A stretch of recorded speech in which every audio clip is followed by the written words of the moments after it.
Hi to everyone. I am S. Karthikeyan, heading the Department of Hotel Management and Catering Science. I am working in JJ College of Arts and Science, Autonomous, Pudukkottai. Today, we are going to discuss growth of hotel industry in India. The origin of hotel industry in India cannot be traced to a definite point of time. There is evidence of its presence even during the Indus Valley civilization and Vedic era. In olden days, travel was predominantly undertaken for pilgrimage and trade. The concept of Chardham is nothing but visiting religious places located in the four corners of India. Among the Hindu community, it is an important indicator of the significance accorded to pilgrimage by our ancestors. The country stands dotted with many such shrines, some of which are frequented by people of all faiths. Some such popular destinations are Vaishnav Devi Shrine, Amarnath Cave Shrine in Kashmir, Tirupati Balaji Temple in Andhra Pradesh, Shirdi Sai Temple in Shirdi, Sikh Golden Temple in Amritsar, Dilwara Jain temples in Mount Abu, Bodh Gaya for Buddhists in Bihar, Ajmer Saif Shrine in Rajasthan, Haji Ali Dumb in Mumbai, St. Francis Church in Goa, etc.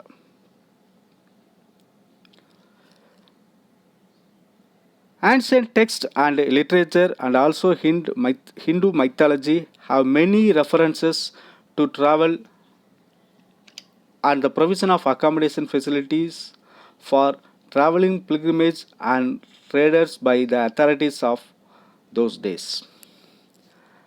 Ancient India was well known for its silk, spices, gold, and gemstones. Records of famous travelers of the Europe speak of Indian trading with countries such as Greece, Italy, Indonesia, Malaysia, China, and Japan, among others. The main modes of transport were animals on land, on boats and ships that crisscrossed the rivers and seas for connectivity with distinct lands. That is why we found major trading cities in the world situated along the banks of river or on seaports. The origin and evolution of the hotel industry in the country can be broadly categorized in the following three periods. First one is ancient and medieval era. It's from Indus Valley civilization to 1600 AD. Next one is colonial era. It is from 1601 AD to 1947 AD. And the last one is modern era, that is from 1947 onwards. This slide shows the ancient era and medieval era. The beginning of the hospitality sector in India stand rooted in the Hindu philosophy of Aditi Devo Bhava, which implies that an unannounced guest is to be accorded the status of God. While it is not clear when hospitality emerged as a commercial activity in ancient India.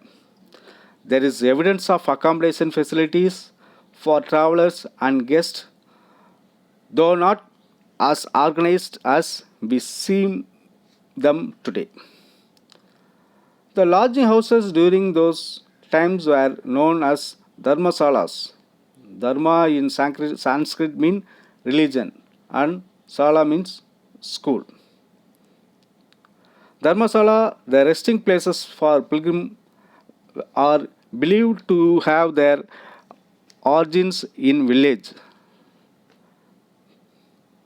that is called chapels, which served as a meeting ground for villagers to plan and discuss various social welfare and development measurements.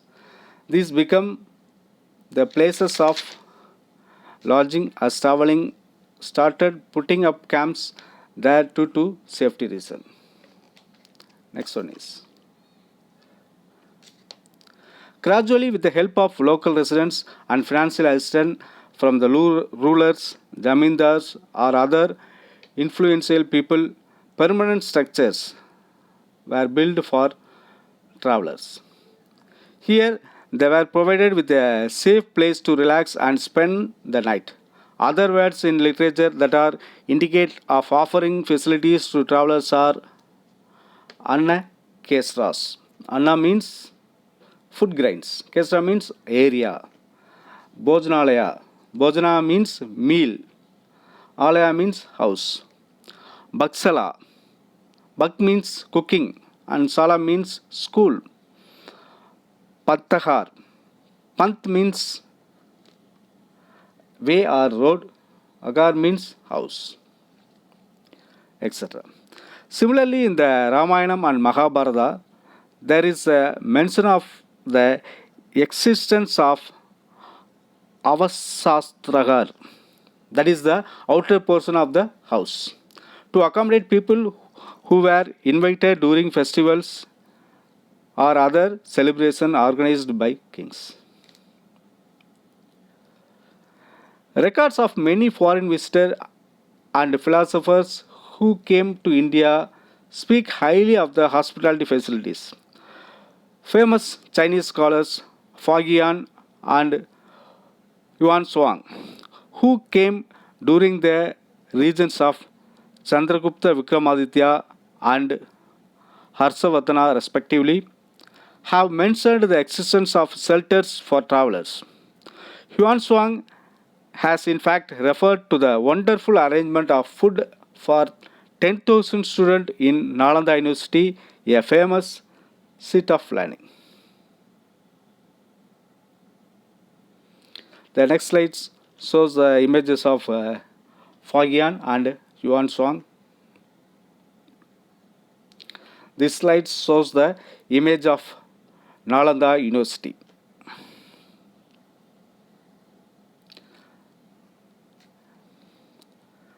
The next one is in the medieval era, between the 11th and 13th centuries, many sarais and muspikaras were built primarily as resting places for messengers of the postal system established by sultanas of the slave or Mumlak dynasty. The system was refined by Alauddin Khilji. Alauddin Khilji established Tak Chowkis with horse runners and messengers to deliver post. According to Tariq-e-Sar Sahani by Abbas Khan Sarwani, the postal service Diwan Insa employed nearly 3,400 people to man 1,700 horse railway stations at Sarais, which also served as post offices. The Mughals continued the practice and built many such sarais and to accommodate travelers. The sarais during those times fulfilled the basic necessity of the traveler. They provided water, a room, a stable for the livestock like a horse, elephant, or camel, etc., along with fodder, and sometimes also a place for worship. There are several locations in Delhi, such as Gatwani Sarai, Lado Sarai, and Sarai Kale Khan, which have retained their names till date, although the medieval construction are hard to find. So these are all the picture of Khatri Sarai and Lado Sarai. The next one is colonial era, that is from 1601 to 1947. The organized existence of the hotel industry in India started taking shape during the colonial period with the arrival of Europeans in the 17th century. The early hotels were mostly operated by people of foreign origin to cater to the needs of European colonizer and later officials of the Raj.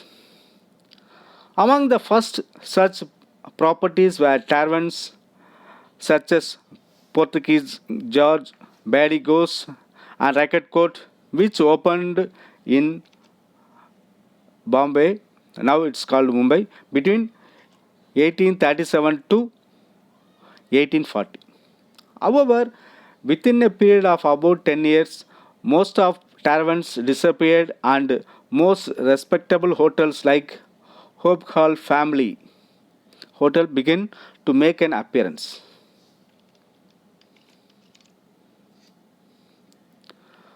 Other famous properties included the Victoria Hotel, more famous as British Hotel by Balanji Pestronaji in 1840, Esplanade Hotels in 1871, Watson's, which was exclusively for Europeans, Auckland Hotel in Kolkata, which were on to become more great European hotel in post-independent India and so on.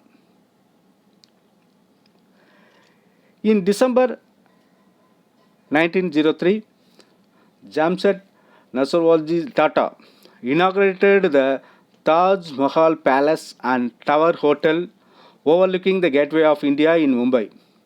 Following the racial discrimination incident wherein he was refused enter into the Watson Hotel for being an Indian. The hotel, which is an architectural marvel, is credited with being the first luxury hotel for Indians by an Indian.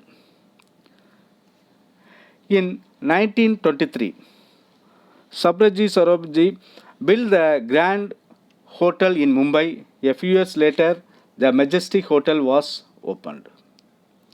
This is the image of Hotel Taj Mahal Palace, which is located in Mumbai. This one is a Tower Hotel, which is also adjacent to the Taj Mahal Palace Hotel.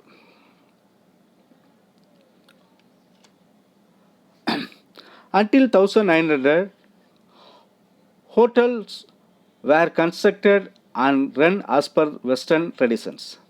The first Indian style hotels were Sardar Girha, which opened in 1900, and Madhavarsam in 1908.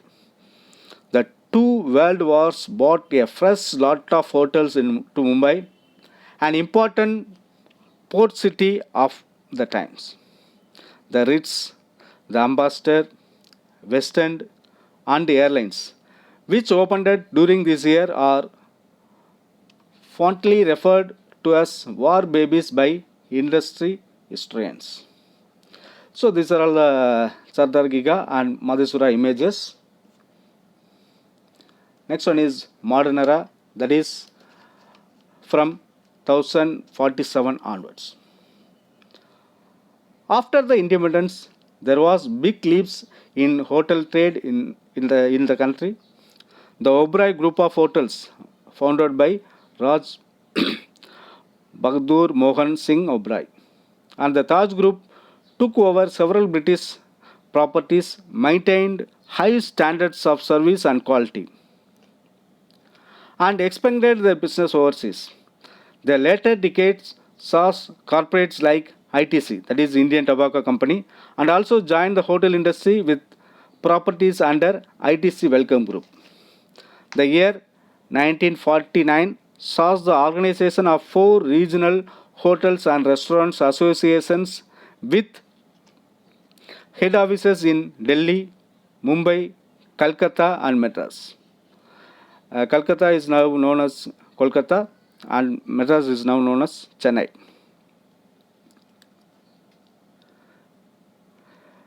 These 4 associations were linked in a federation the Federation of Hotels and Restaurants in India, FERAI, FHRAI, in 1955. The federation serves as an interface between the hospitality industry, political leadership, government, international association, and other stakeholders in the trade. The Ashok Hotel in Delhi Diplomatic Enclave has the distinctive of being the first luxury hotel built by the government. It was founded in 1956 to host independent India's first ever international event, a United Nations Industrial Development Organization UNIDO conference. Realizing the importance and potential of the tourism and hospitality industry, the government constituted India Tourism Development Corporation, that is ITTC, in 1966, which opened many large and small hotels across the country. The most popular phase of ITTC is Ashok Group of Hotels that provides a wide range of hospitality related services. Over the last few decades, various well-known international hotel chains have come to India. These include Hyatt Hotels and Resorts, Intercontinental Hotels and Resorts, Marriott International, Hilton Hotels, Best Western International, Four Seasons Hotels and Resorts, Carlson Hotels Worldwide, and Amen Resorts. The next slide shows the current scenario of hotel industry in India. The liberalization of the hotel economy has provided a boost to the hotel industry in a big way, leading to a sharp rise in the number of the inbound and domestic tourists in the last 2 decades. While the main focus of the international travelers has shifted from seeing the Taj Mahal in Agra and sunbathing in Goan beaches for doing business with one of the world's fastest growing economies. The boom in the information technology and other service sectors has placed substantial disposable incomes in the hands of Indian people, sprouting the travel urge in them. So that's all. So this is the history of hotel industry in India. Thank you.